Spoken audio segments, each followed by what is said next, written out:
Bismillahirrahmanirrahim. Assalamu alaykum, hörmətli televizor görüşlər. Həftəlik Muhim xəbərlər proqramımızı görüşünlərini qızğın qarşı alırıq. Mən Abdullah Yalqın. Proqramımızda bir həftə içində vətənimiz Şərq Türkistan və dünya gün tərtibiga əlaqədar olub ötən ən mühim xəbərlərni huzuruna sunumuz. Qaynamsızlıqlar ekranımızda olsun. Məcburi əmgək məhsullatları davamlıq Avropa İttifaqıga toşulmaqda. Xitay Şərq Türkistandakı məcburi əmgək qatarlıq terror siyasəti səbəblik bir qism dövlətlərinin, cümlədən Avropa İttifaqının cəzasına uçurayotqan bolsunmu, Şərq Türkistandakı Avropaga import-eksport qilinayotgan mallar davamlıq köpəygan. Xitay təşviqat organi Tangritog to'rining xabarida aytilishicha, oldingi 11 oyda Şərq Türkistandakı har qaysi chegara ig'izlaridan Avropa Ittifoqiga qaratilgan import-eksport savdo summasi 261 milliard 820 million yuan bo'lib, bulturqi o'xshash mezgildikidan 30% oshgan. Buning ichida eksport summasi 197 milliard 910 million yuan bo'lib, bulturqi o'xshash mezgildikidan 27,7% oshgan. Import savdo summasi 63 milliard 910 million yuan bo'lib, bulturqi o'xshash mezgildan 37,6% oshgan. Xabarda Avropa Ittifoqiga qaratilgan savdosida ishish vaziyati ko'rilishining sabablari haqida, Sharqiy Turkistondagi Avropaga qatnaydigan navbatchi poyezdning ko'paytilishi, mashina elektr mahsulotlarining import-eksportga turtki bo'lganligi, pokiz energiyaga aloqador uskuna va mahsulotlarni eksport qilishning boshlanganligi qatorliqlar tilga ilingan. Xabarda qayd qilinishicha, oldingi 11 oyda Sharq Turkiston chegarasi orqali kirib chiqqan Avropa navbatchi poyezi 11 ming qitimdan ortiq qatnagan. Yuk tashish miqdori 1 million 73 ming tonnaga yetgan bo'lib, o'xshash mezgildikidan taxminan 30% oshgan. Germaniya, Polsha, Gollandiya, Fransiya, Vengriya qatorliq davlatlar bilan bo'lgan import-eksport savdo summasida ko'rinarli ishish ko'rilgan. Xitoyning Sharq Turkistondagi irqiy qirg'inchilik jinoyatining bir parchasi bo'lgan majburiy emgak silish xalqaro jamiyatda kun tartibga kelgandan beri Xitoy mollarini boyqut qilish sadolari davomli kuchaymoqda. Amerika prezidenti Baydenning 23 dekabr Uyg'ur majburiy emgakini cheklash qonun loyihasiga imzo qo'yib rasmiy qonunga aylantirishi Xitoyning bu jinoyatiga berilgan eng kuchli zarba bo'lib hisoblanadi. Garchi Avropa Ittifoqi Xitoyning Sharq Turkistondagi bostirish siyosati sababli bir qism jazo tadbirlarini yo'lga qo'ygan bo'lsa-mu, ammo Avropa davlatlaridagi ko'plagan shirkatlar Xitoy bilan savdo aloqasini davomlashtirmoqda. Bu yil 9-oyda bosh shtabi Berlinga joylashgan Avropa asosiy qonun va kishilik huquqi markazi Federativ sud mahkamasiga 96 betlik ayibnoma sunib, Germaniyaning bir necha dangliq moda kiyim parcha setish shirkatlarini Sharq Turkistondagi majburiy emgakdan bevosita yoki vositalik foyda oldi deb ayblandi. Kanada bosh ministri Xitoy aramizni buzyapti. Kanada bosh ministri Justin Trudeau oldingi shanbadagi bir ziyoratida Xitoy haqida to'xtalib, G'arb davlatlarining Xitoyga qarata birlashib hosil qilishi kerakligini ta'kidladi. Reuters agentligining bu haqdagi xabarda bildirilishicha, Justin Trudeau 25 dekabr o'tkazilgan bir ziyoratda Xitoy haqida keskin inkos bildirib, Xitoyning izchil holda G'arb davlatlarini o'zaro urushga silib kelayotganligini, G'arb davlatlarining Xitoyga qarshi birlashib qurib chiqib, Xitoyning iqtisodiy manfaat orqali G'arb davlatlarini o'zaro ziddiyatga silishidan saqlanish kerakligini bildirgan. U Kanada Yer shari televiziyasining mazkur ziyoratida biz izchil holda raqobatlashyapmiz. Xitoy bo'lsa ichivitilgan bozor. Raqobat qatorliq vositalardan foydalanib, nihoyat ustulik bilan doim oraga buzg'unchilik qilyotdi degan. Trudeau yana G'arb davlatlarining tiximi tirishchanlik ko'rsatib, birdek ittifoqlashib mustahkam turish kerakligini, shundaqla Xitoyning turli usullar bilan orini bo'lishidan saqlanғылы bo'lganligini ta'kidlagan. Xitoy tashqi ishlar ministrligi bayonotchisi Zhao Lijian bugun bu haqda ifoda bildirib, Trudeauning so'zlarining amaliyotga uyg'un emasligi, Xitoyning boshqa davlatlarga barobar adil muomala qilib kelganligi, amaliyotda Xitoyning G'arb davlatlarining diplomatik ziyonkashligiga uchurg'uchi ekanligi haqida jar solgan. Kanada bilan Xitoyning munosabati 2018-yili Kanada hukumati Huawei shirkatining yuqori darajalik amaldori Meng Wanzhou'ni qo'lga olgandan keyin izchil nacharlashib mangan. Bu ayning 5-ida Kanadaning Beijing qishliq olimpikini boyqut qilganligini e'lon qilishi bilan ikki taraf munosabati tiximi yiriklashgan. Mashinroy Xitoy rejimining siyosatini to'liq ijro qilganligini bildirdi. Atalmış Uyghur Abdunum Rayonluq Partiya Komitetining sekretarligiga yangidan tayinlangan Ma Xingrui Xitoy rejimining Sharq Turkistonni idora qilish tadbirini to'liq, to'g'ri, umumyuzlik ijro qildiganligini ta'kidladi. Xitoyning Sharq Turkistondagi tashviqot organi atalmış Xinjiang gazetining xabarida bildirilishicha, Ma Xingrui 27 dekabr qo'rchoq amaldor Erkin Tuniyaz bilan birlikda Urumchida bir qism joylarni ko'zdan kechirgan. Xabarda aytilishicha, Ma Xingrui Xi Jinpingning Sharqiy Turkistonni idora qilish haqidagi ko'rsatmalarini to'liq amaliylashtiridiganligini, atalmış Junxo millati o'rtaq yengini barpo qilishda ching turadiganligini, barliq millatlarning o'zaro aloqa o'rnatib birikib ketishini ilgari suradiganligini ta'kidlagan. U so'zida yana Xitoy rejimi yaqinqi bir necha yildan beri kuchab tashviq qilayotgan assimilyatsiya siyosatining pardozlab etilishi bo'lgan atalmış Xinjiangni madaniyat bilan oziqlantirish iborasini, shundaqla ijtimoiy muqimlikni ching tutish siyosatini alohida tilga olgan. Xitoy rejimi 25 dekabr Sharqiy Turkistondagi irqiy qirg'inchilik jinoyatining bosh ijrochisi Chin Chuangoning o'rniga Guangdong o'lkasining boshlig'i Ma Xingruyni almashtirgan bo'lib, xalqaro jamiyatning diqqatini qo'zg'agan edi. Gerçi bir qism analizchilar Xitoyning amaldor almashtirish orqali Sharqiy Turkistondagi siyosatini yumshatishi mumkinligini aytgan bo'lsa-mu, yana bir qism analizchilar, jumladan Sharqiy Turkiston tashkilotlari, akademiklari Xitoyning uzun yil planlash va g'oyat zo'r xarajat ajratish orqali ijro qilayotgan Sharq Turkistondagi terror siyosatida ko'p o'zgarish bo'lmaydiganligini bildirishmoqda. Amerika Xitoyga qarshi diplomatik boyqut qarorini qayta ta'kidladi. Xitoy doiralari bir qism Amerika amaldorlarining Beijing qishliq olimpiyaga qatnashish uchun viza iltimosi sunganligini e'lon qilgandan keyin Biden hukumati diplomatik boyqut qarorining o'zgarmaganligini yana bir qitim ta'kidladi. Xitoy Tashqi ishlar ministrligi bayonotchisi Zhao Lijian tunugun o'tkazilgan muxbirlarning kutilish yig'inida Amerika Davlat ishlari mahkamasi, Davlat mudofaa ministrligi qatorliq organlardagi 18 amaldorning Beijing qishliq olimpiyaga qatnashish uchun viza iltimosi sunganligini aytgan edi. Ammo Biden hukumati buni inkor qilib, diplomatik boyqut qarorini qayta ta'kidladi. Amerika ovozining xabarida bildirilishicha, Aqsaray Davlat bexatarlik komitetining bayonotchisi bu haqda ifoda bildirib, Amerika hukumatining bu oyning 5-ida e'lon qilgan mavqesida hech qanday o'zgarish bo'lmaganligini, Xitoy rejimining Sharqiy Turkistondagi irqiy qirg'inchilik, insoniyatga qarshi jinoyat va boshqa inson haqlari dafsandichilik sababli hech qanday diplomatik yoki hukumat vakilini avatmaydiganligini, buningdan boshqa har qanday so'zning xato ekanligini bildirgan. Bayonot yana Amerika hukumatining amerikalik tanharakatchilar, trenerlar va boshqa xizmatchilarning bexatarligi uchun diplomatik mulozimat bilan ta'minlaydiganligini, ammo aloqador shaxslarning olimpikga diplomatik yoki hukumat vakili sifatida qatnashmaydiganligi qayd qilingan. Aqsaray 6 dekabr bayonot e'lon qilib, Xitoyning Sharqiy Turkistondagi irqiy qirg'inchilik jinoyati qatorliq sabablar tufaylidan Beijing qishliq olimpikini diplomatik boyqut qildiganligini e'lon qilgan edi. Litvaniya Amerikadan burun boyqut qarori e'lon qilgan bo'lib, boyqut sipiga yana Avstraliya, Angliya, Kanada, Shotlandiya va Kosovo qo'shilgan edi. Yangi Zelandiya bilan Avstriya bo'lsa hukumat amaldorlarini avatmaydiganligini, ammo buning Xitoy virusi sababli ekanligini bildirgan bo'lib, Yaponiya bir necha kun burun Beijing olimpiyaga hukumat amaldorlarini avatmaydiganligini, ammo buning diplomatik boyqut deb atashni o'ylashmaganligini e'lon qilgan edi. Navbatda texmi ko'p davlatlarning diplomatik boyqut sipiga qo'shilishi kutilmoqda. Shuning bilan birga Xitoyning bir qism o'lkalarida Xitoy virusining qaytadan bosh ko'tarishi bir qism tanharakatchilarni olimpikga qatnashmaslik haqida ikkilantirib qo'ymoqda. Germaniya ovozi. Sharqiy Turkiston paxtasi bu yil eng diqqat qo'zg'agan xabarning biri. Germaniya ovozi 2021-yili qiziq nuqtaga aylangan 12 cho'ng xabar temasini ratlab chiqqan bo'lib, Sharqiy Turkiston paxtasi haqidagi talash tortishlarmi bu qatordan o'rin oldi. Germaniya ovozining Xitoycha bo'limi 2021-yili eng qiziq nuqtaga aylangan 12 xabarni ratlab chiqqan. Xitoyning majburiy emgak jinoyati orqali ishlab chiqarilgan Sharqiy Turkiston paxtasi haqidagi talash tortish, Tokio Olimpik tanharakat musobaqasi, Tayvan bo'g'izi vaziyati, Talibanning Afg'oniston islom amirligini qurishi, Hong Kongdagi erkinlikning tahdidga uchrashi, Xitoy olam bo'shliqi texnikasi qatorliq 12 xabar 2021-yili tor dunyosida eng ko'p munozaraga sabab bo'lgan.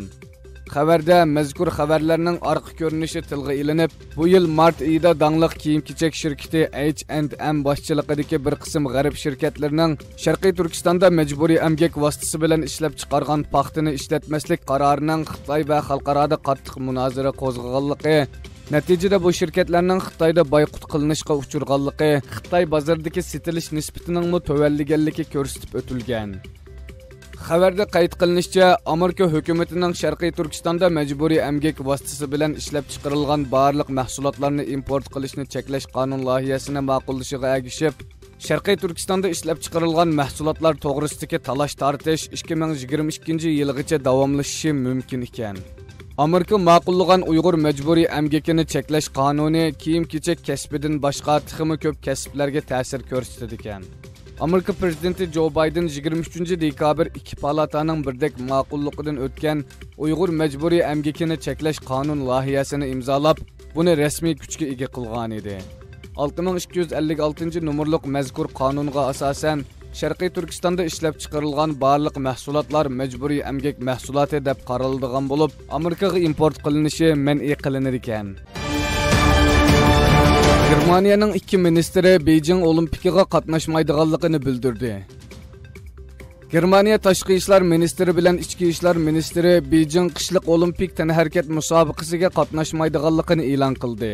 Reuters agentligining xabarida bildirilishicha, Germaniyaning tashqi ishlar va tantarbiya ishlariga mas'ul bayonotchisi 29-dekabr bayonot e'lon qilib, Tashqi ishlar ministri Annalena Baerbock bilan ichki ishlar ministri Nancy Faeserning kelar yili 2-oyda o'tkaziladigan Beijing qishliq olimpik tanharakat musobaqasiga qatnashmaydiganligini bildirgan. Tashqi ishlar ministri Annalena Baerbock o'zining alohida tantarbiya havaskori ekanligini, ammo bu mezgilda o'zining Beijing olimpikiga qatnashmaydiganligini aytgan. Xabarda aytilishicha, ichki ishlar ministri Nancy Faeserning olimpikga qatnashmasligi shaxsiy qaror bo'lib, Xitoy virusi yuqumi buning sabablaridan biri ekan. Germaniya hukumati bayonotchisining aytishicha, Germaniya bosh ministri Olaf Scholz Beijing qishliq olimpikiga qatnashmaslikni texicha qaror qilmagan. Hozirgacha Amerika, Avstraliya, Angliya, Kanada, Shotlandiya, Litvaniya va Kosovo qatorliq davlatlar Beijing qishliq olimpikini rasmiy diplomatik boykot qilganligini jakarladi.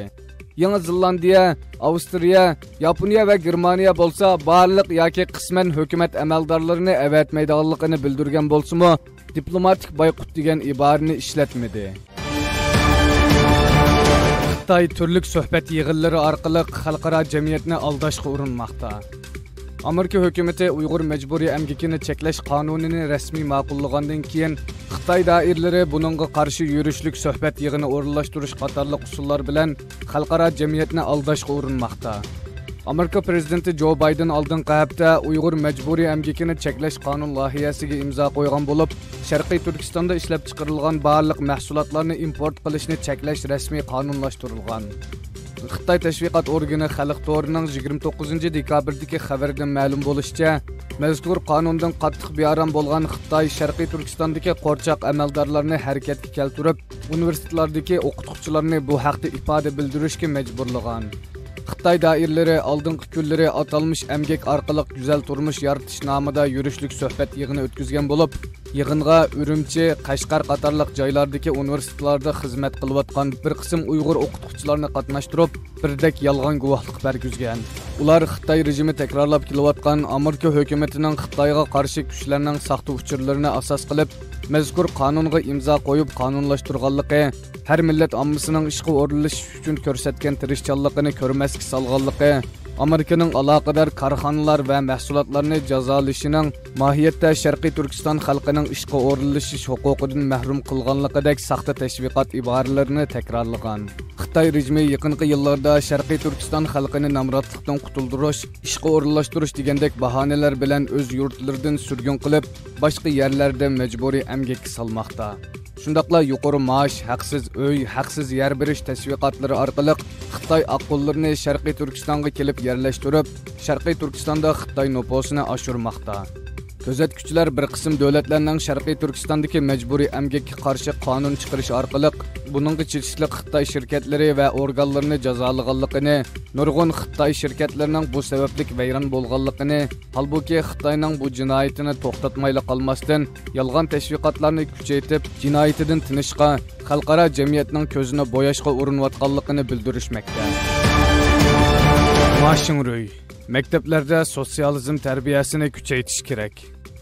Atalmış Uyghur Abdunum Rayonluq Partiya Komitetining sekretarligiga yangidan tayinlangan Mashinruy bilan muvaqqat qo'rchoq rais Erkin Tuniyaz birlikda Qashqar viloyatidagi maktablarni ziyorat qilgan bo'lib, u atalmış sotsialistik yadroliq qimmat qarshi va Junxo millati o'rtaq gavdisi yangi tarbiyasini alohida ta'kidlagan.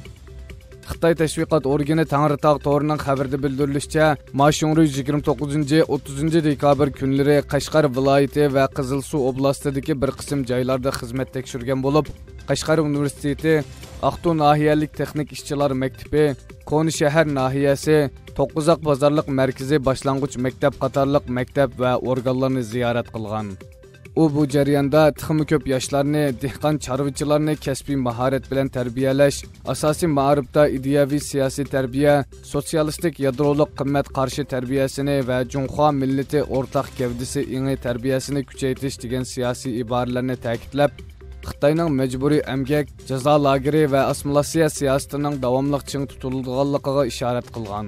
Xabarda Mashinruy Aqtu nahiyasidagi Xitoycha ism qo'yilgan Ko'inlun Jiyayuan yangi mahallasini ziyorat qilganligi, mazkur rayonda atalmış namratlarni boshqa joyga ko'chirib yo'lash nomida ko'chirib kelingan 1665 oilalik 6640 chorvachi borligi tilga ilingan.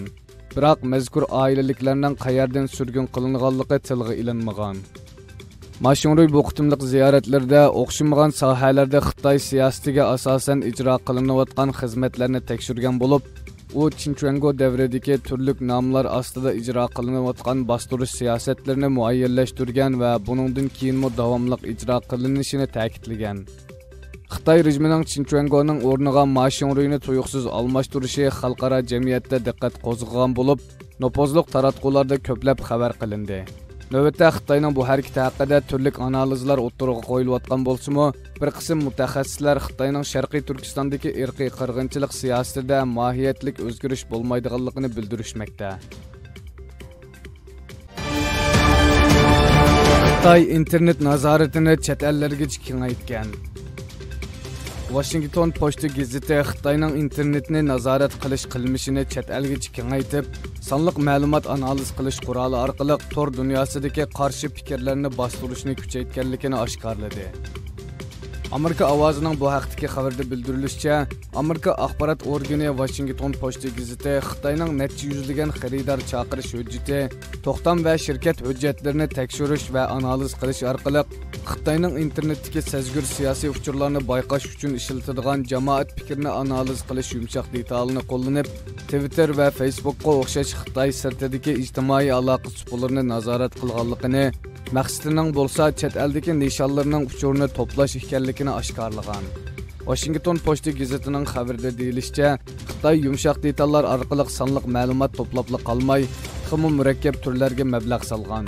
Xitoy Kompartiyasi kontrolligidagi bir taratqu organi $320 ming sarf qilinib yasalgan yumshoq detalni ishlatib, Twitter, Facebook'dagi uchurlarni cho'nqurlab tekshirish orqali chet ellik jurnalistlar va akademiklarning sonliq ma'lumot ombirini qurib chiqqan. Chet ellik xodimlarni analiz qilish supisi nomli mazkur ma'lumot ombiri maxsus Twitter, Facebook va YouTube qatorliq ijtimoiy aloqa supullarini analiz qiladi ekan. Xitoy bu tur orqali G'arbning dangliq muxbirlarining siyosat, savdo va axborot sohasidagi tonilgan shaxslarning sonliq ma'lumotlariga erishishga uringan. Xitoy yana uchur yig'ish qurollarini ishlatib, Hong Kong va Sharqiy Turkistonda qo'llanilayotgan har xil tillarni kuzatib analiz qiladi ekan.